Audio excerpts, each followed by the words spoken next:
Plutôt que Pilote a dit d'écrire, c'était marqué Jésus de Nazareth, roi des Juifs.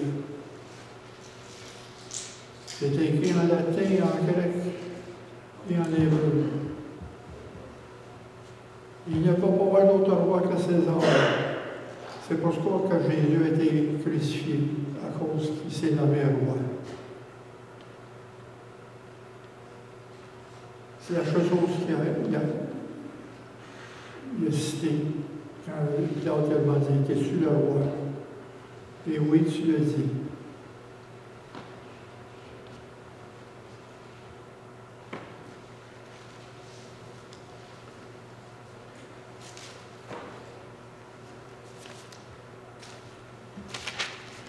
C'est dans la feuille que j'ai remis.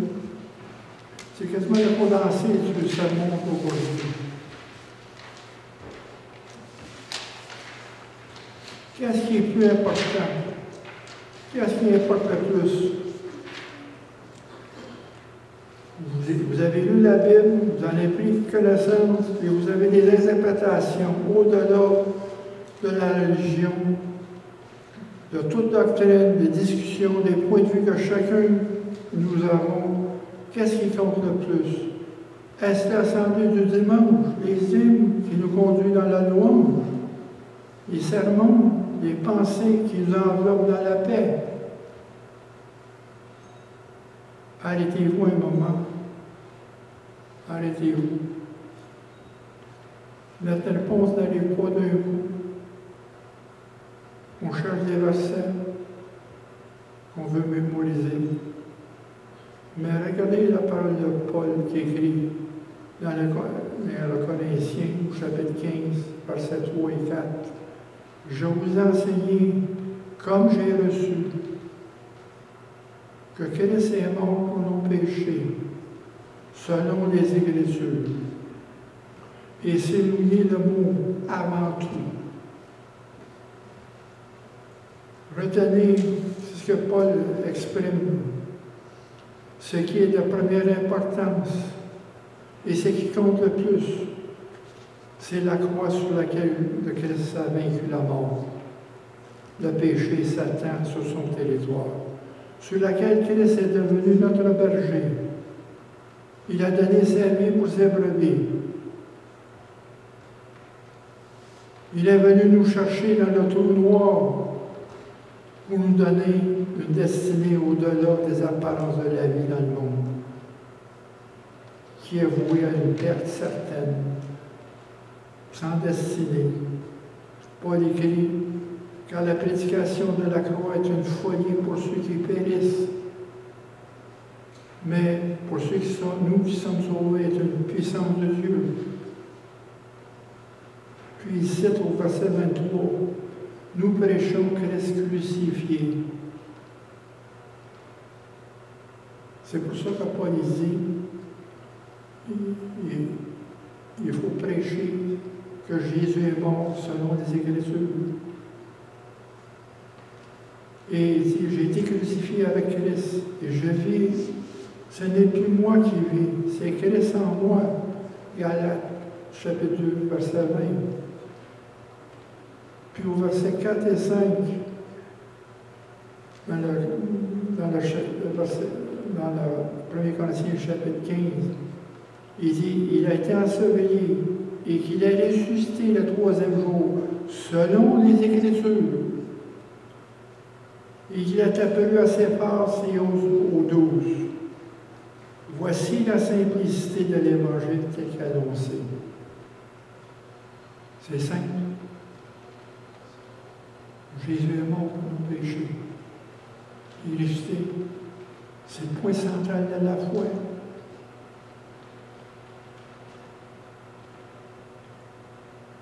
Jésus fut enseveli et ressuscité.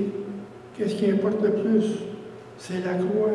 La prédication de la croix est la plus grande révolution de l'histoire humaine dans l'homme. Car Christ est Dieu qui a donné sa vie. C'est ce qui fait la différence de toutes les religions ou croyances. Christ Dieu, fait homme, est venu pour nous sauver la vie. C'est en lui qu'on a la vie.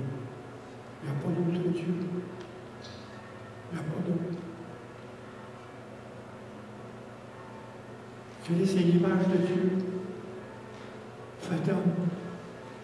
C'est le Dieu venu vers nous pour mourir sur la croix en tant qu'homme.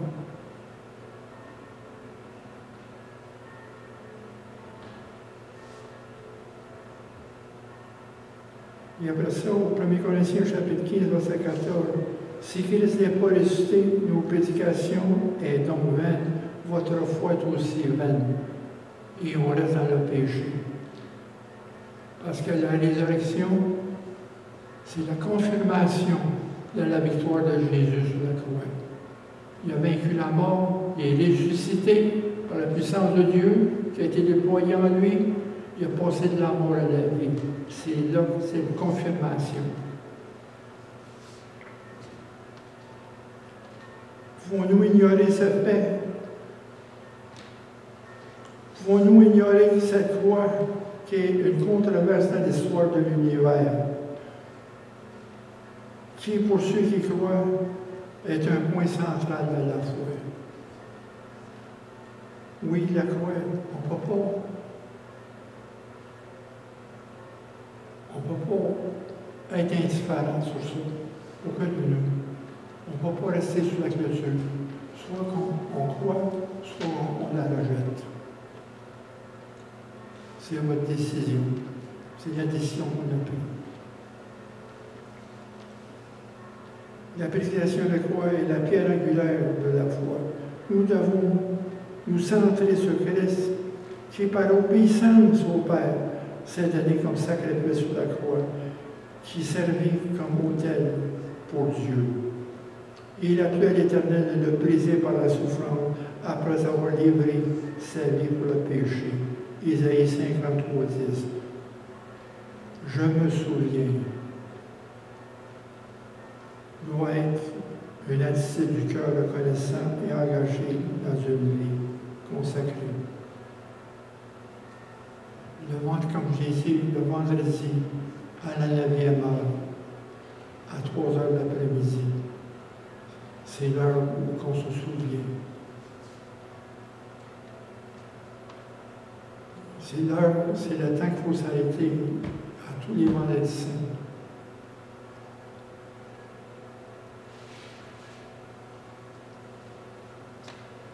Le 11 novembre, c'est le jour du souvenir pour les vétérans.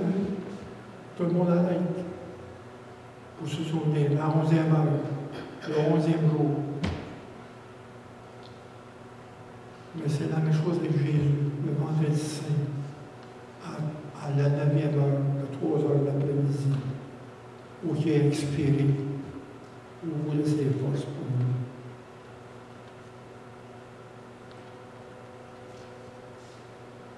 Aussi qu'il y a eu un tremblement de terre.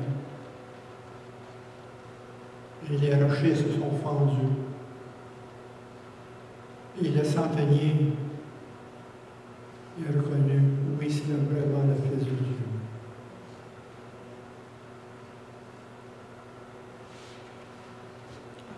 Ceci, ce que j'avais écrit il y a 3 ans, que je maintiens aujourd'hui pour rappeler ces choses.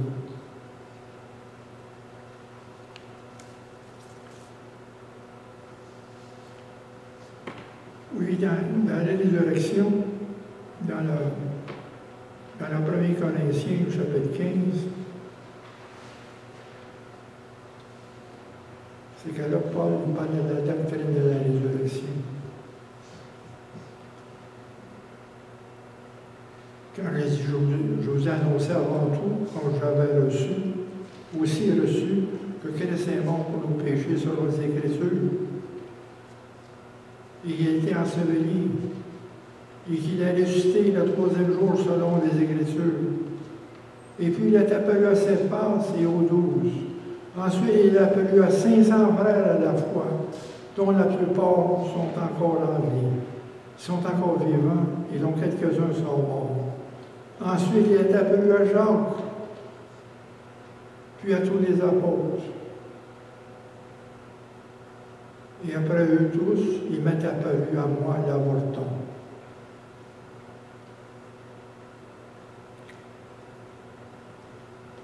Ici, à partir du verset 3, allez jusqu'au verset 10, on parle des évidences, des Écritures et des témoins.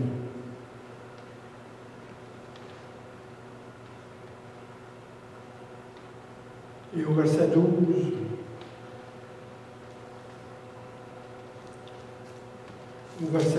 allez jusqu'au verset 34, on parle du doute. Le doute a été semé. Parce qu'au verset 12, il dit, si l'on prêche que Christ est ressuscité des morts, comment quelques-uns parmi vous disent qu'il n'y a point de résurrection des morts? Le doute qui a été semé. Puis peut-être le doute est en vous encore. Et à partir du verset 35, on dit comment on va résister? De quelle manière? Non pas la résurrection. Et après ça, au verset 50, là, on parle de l'enlèvement de ceux qui vont rester vivants. Parce que tous ne seront pas morts. Il y en a qui vont être enlevés. Donc, c'est les grandes lignes du chapitre 15. Oui, quand il dit avant tout, c'est la première importance. C'est le fondement de notre foi.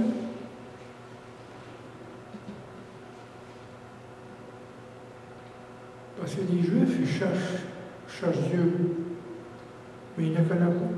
Ils n'ont pas connu Dieu. Ils n'ont pas reconnu Christ. C'est par Christ qu'on arrive à Dieu.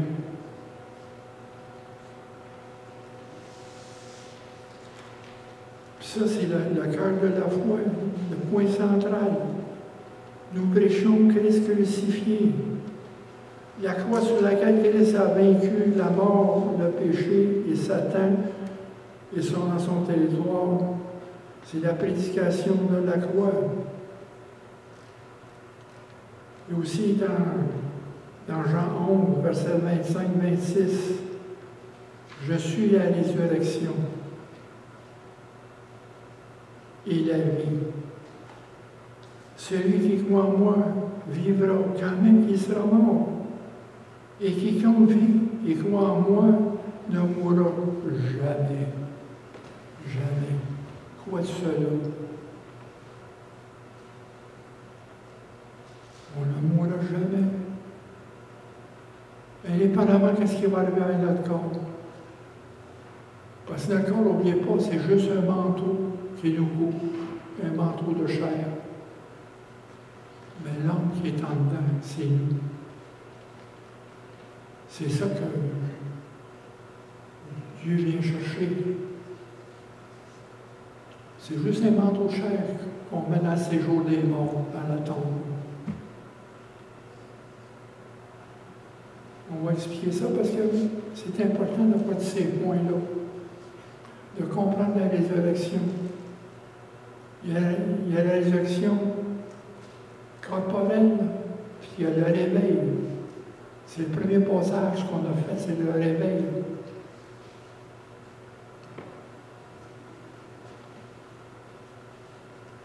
Parce que la résurrection, c'est la confirmation de la victoire sur la croix. Parce que Jésus a dit, il a répété maintes fois, il faut qu'il meure.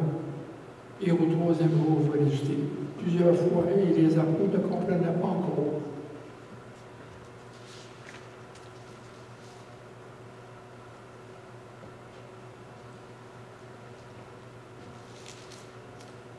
Comme je dis ici, verset 1 et 2, je vous rappelle, frères, l'Évangile, ça veut dire l'annonce que je vous ai annoncée, que vous avez reçue, dans laquelle vous persévérez et par laquelle vous êtes sauvés, si vous le retenez tel que je vous l'ai annoncé, autrement vous auriez cru en vain. Si vous le retenez, soulignez ça, le gros si. La condition de notre salut, si vous retenez.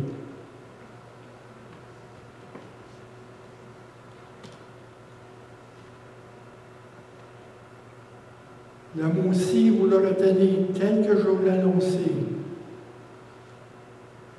Quand il parle d'enseigner, enseigner vient du mot grec qui veut dire « paradoka », qui veut dire « transmettre ». Transmettre. Je vous ai enseigné comme je l'ai reçu. Il y a une transmission de la parole. Nous avons la transmission à partir de ce que les apôtres, le fondement des apôtres, qui ont été les témoins. C'est selon les Écritures, selon les prophètes et selon les apôtres. C'est le fondement de notre foi. Ce sont les témoins oculaires qui ont vu, qui ont touché la vie. C'est la transmission qu'on reçoit, qu'on a reçue. Et c'est cette transmission qu'il faut emmener dans le monde. Ouvrir les portes de cette transmission. Avant tout, Jésus est mort pour nos péchés, selon les Écritures. Il a été enseveli. Il est ressuscité au troisième jour, selon les Écritures. Et après ça, il est apparu aux apôtres, le témoignage des apôtres, des disciples. C'est ce témoignage. Christ, et dans Isaïe 53:1, il dit, qui a cru à ce qui est annoncé? Qui a reconnu le bras de l'Éternel? Car Christ, quand on parle de bras, c'est que Christ est l'exécuteur du plan de Dieu pour le salut de ceux qui croient en lui, tel qu'il est révélé à travers le message de l'Évangile. Leur foi est toujours liée à la parole de Dieu et à la doctrine des apôtres. Oui, oui. On ne peut pas rien rajouter, ni rien retrancher. La doctrine est là. Les témoins sont là. Romains 10, verset 16, versets 16 et 17. Mais tous n'ont pas obéi à la bonne nouvelle. Aussi Isaïe dit-il, Seigneur, qui a cru à notre prédication? Et au verset 17, ainsi la foi vient de ce qu'on entend. Et ce qu'on entend vient de la parole de Christ.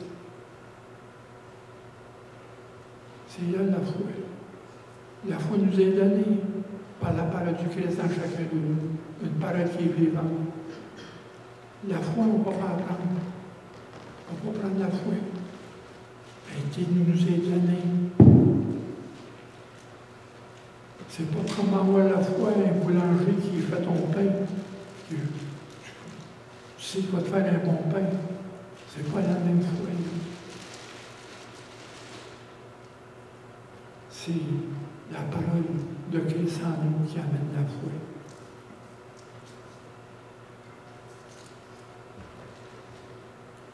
Quand les apôtres sont des envoyés, quand les apôtres, dans le mot apôtre, on appelle apostolet, qui veut dire mission. Ils sont en mission, les apôtres. Ils transmettent la bonne nouvelle. Les apôtres ont été les témoins oculaires que le Christ leur avait annoncé.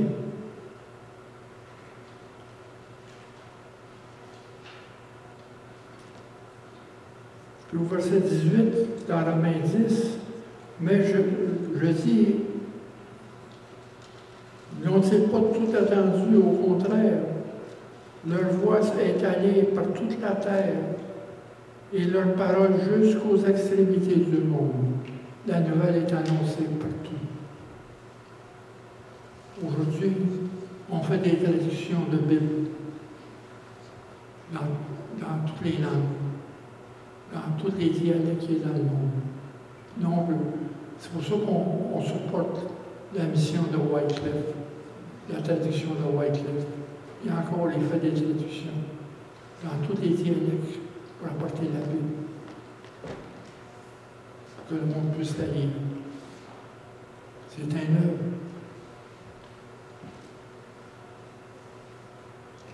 Oui, les apôtres ont été des témoins oculaires, des témoins. Regardez dans Jean, dans l'épître de Jean,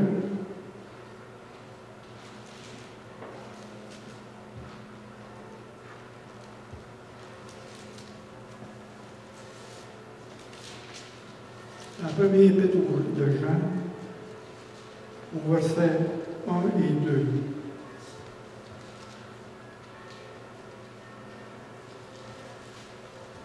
Ce qui était dès le commencement, ce que nous avons entendu, ce que nous avons vu de nos yeux,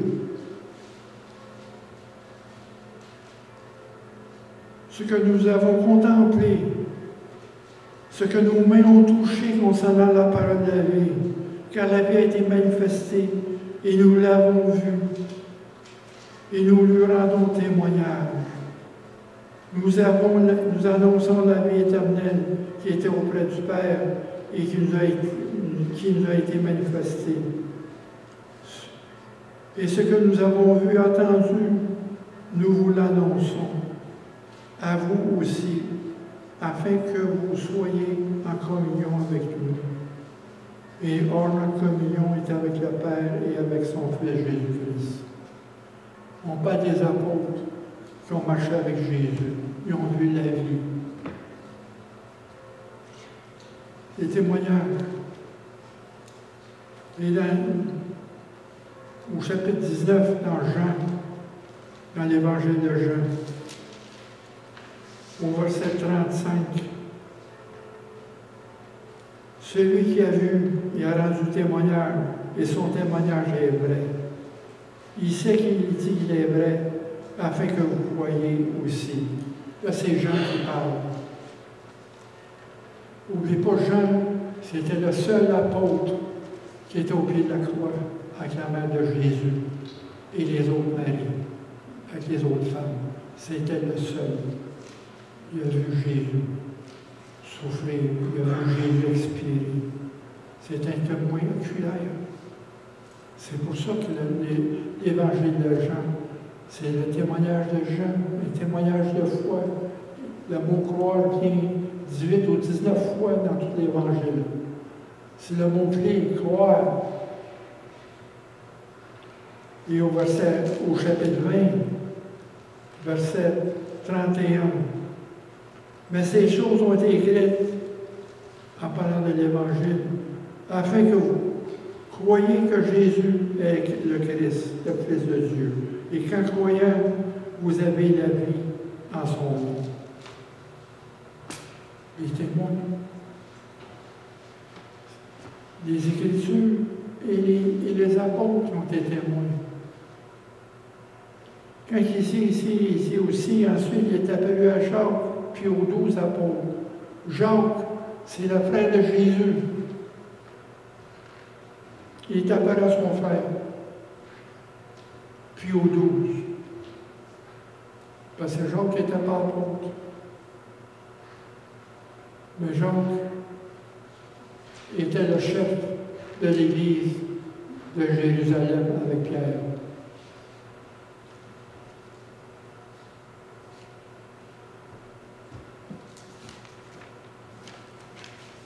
Oui, on a des évidences à partir du verset 3 jusqu'à 11.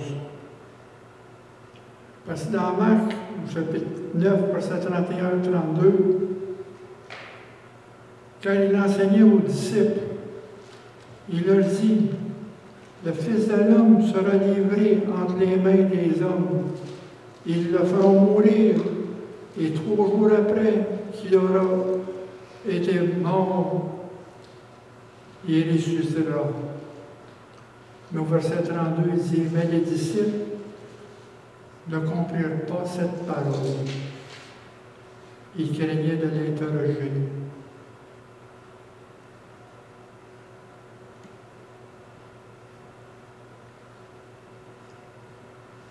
Et dans Luc 24, au chapitre 40, au verset 44 et 45, Jésus leur dit, c'est là ce que je vous disais lorsque j'étais encore avec vous, qu'il fallait qu'il s'accomplisse ce qui est écrit de moi dans la loi de Moïse et dans les prophètes et dans les psaumes. Alors, il ouvrit l'esprit afin qu'il comprenne les Écritures. Avant, il ne comprenait rien. Il était tout le temps dans l'étonnement. Il était dans le doute. Parce qu'il ne comprenait pas les Écritures. Jésus a répété bien de fois qu'il fallait qu'il meure. Mais les apôtres posaient des questions. Alors, il ouvrit l'esprit afin qu'il comprenne. Et il a dit, ici, il est écrit que le Christ souffrirait et qu'il illusserait le troisième jour. Parce que les Écritures, c'est l'évidence. Les prophètes ont annoncé la mort de Jésus. Isaïe 53, c'est le portrait du serviteur souffrant.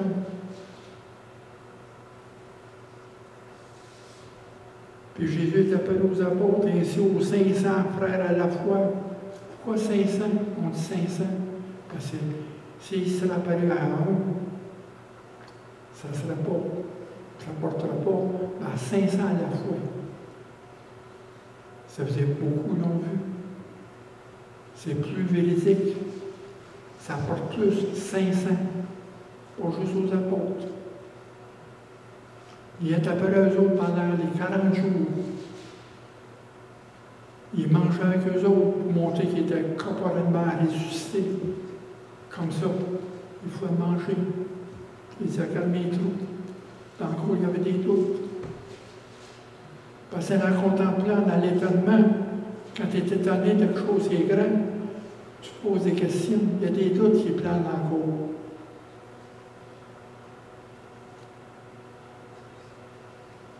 Christ a même mangé en donnant l'évidence qu'il est ressuscité corporellement.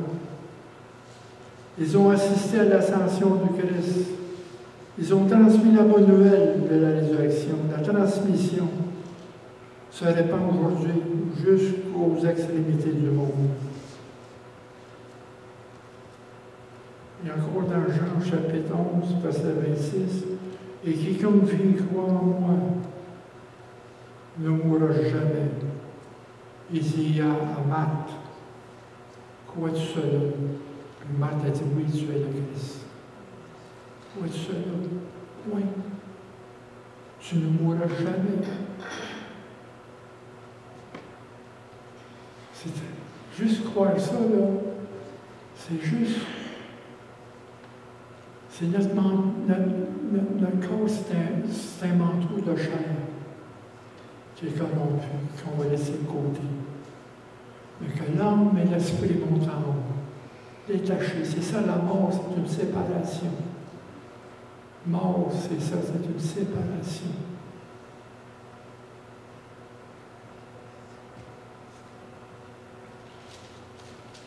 Dans Romains 6, il dit au verset 3 et 4 et 5, « Ignorez-vous que nous qui avons été baptisés en Christ, c'est dans sa mort que nous avons été baptisés. » Baptisé à ce moment-là veut dire enseveli dans sa mort.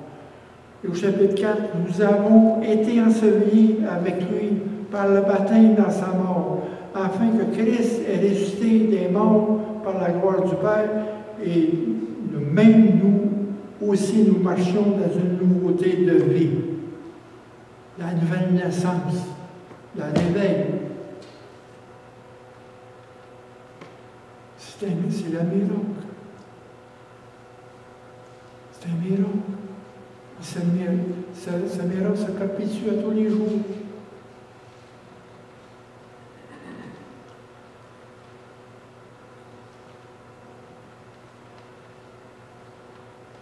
Et Il faut persévérer.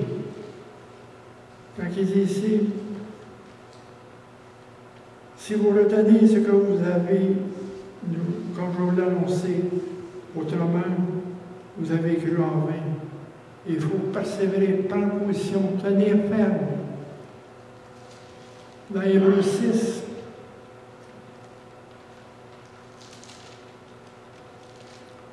versets 11 et 12.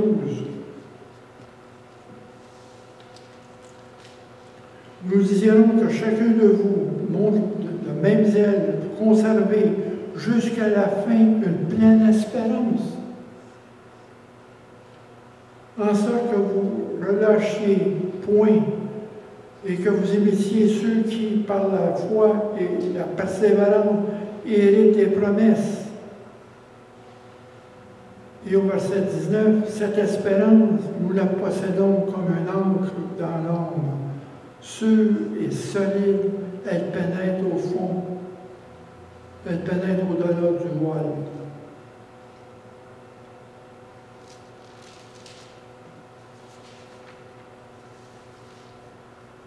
C'est la condition, c'est tenir ferme.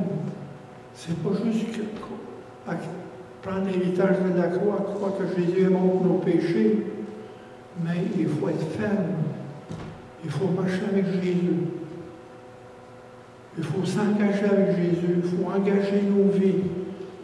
Nous sommes des sacrifices vivants pour lui. On est consacrés à lui. C'est pas juste de croire. Il faut que cette foi-là agisse dans l'obéissance en Christ, dans l'obéissance.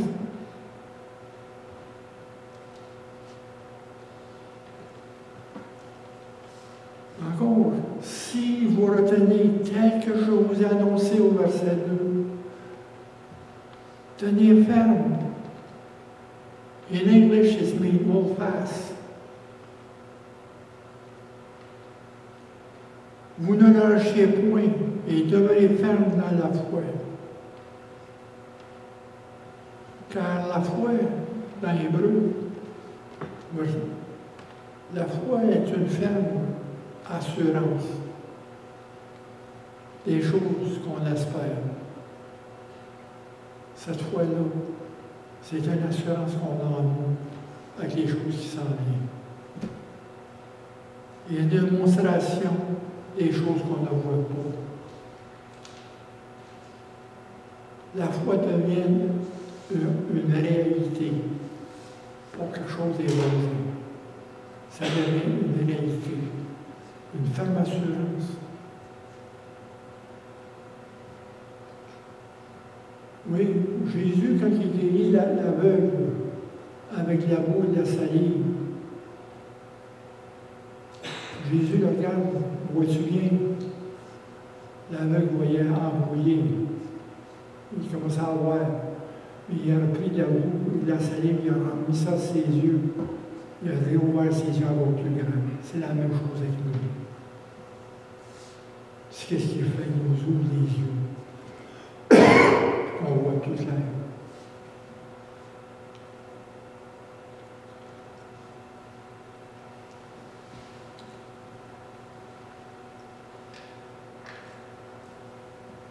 Et dans Hébreux 2, verset 1, c'est pourquoi nous devons d'autant plus nous attacher aux choses que nous avons entendues, de peur que nous soyons emportés loin d'elles.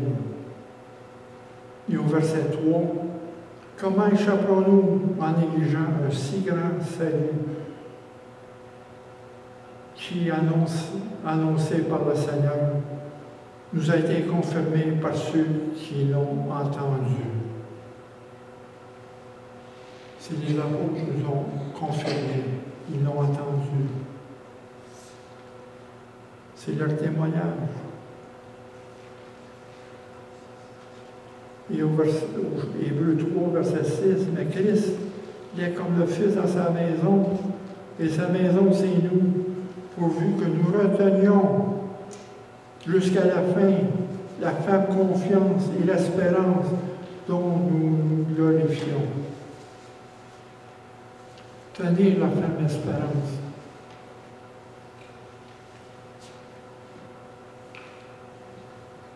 Vous ne relâchez point et demeurons fermes dans la foi.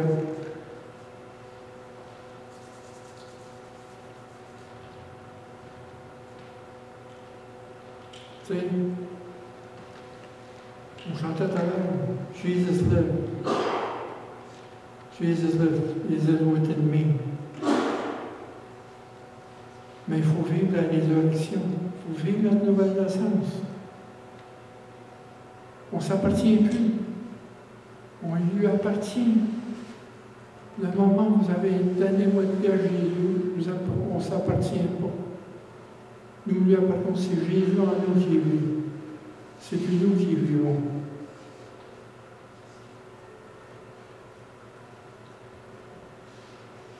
C'est là qu'on vit, c'est là qu'on vit pleinement dans la résurrection. C'est quand on vit pour Jésus.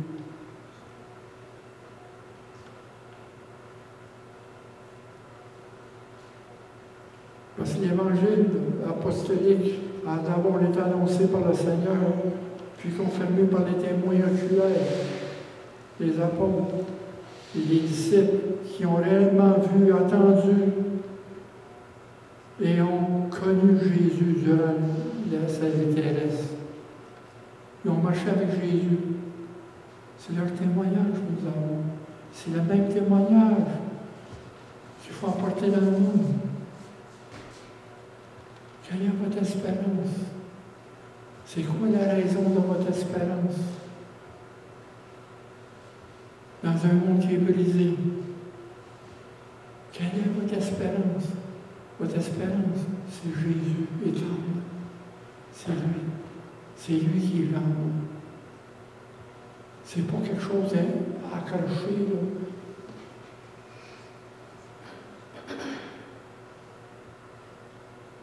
C'est pas un film de fiction, là, comme Tom Potter. C'est quelque chose de réel. Ce n'est plus une fiction. La foi, ce n'est pas une fiction. C'est une réalité. C'est invisible. Oui. Mais c'est une démonstration des choses qu'on ne voit pas. La chose devient invisible. La chose invisible devient une réalité pour nous.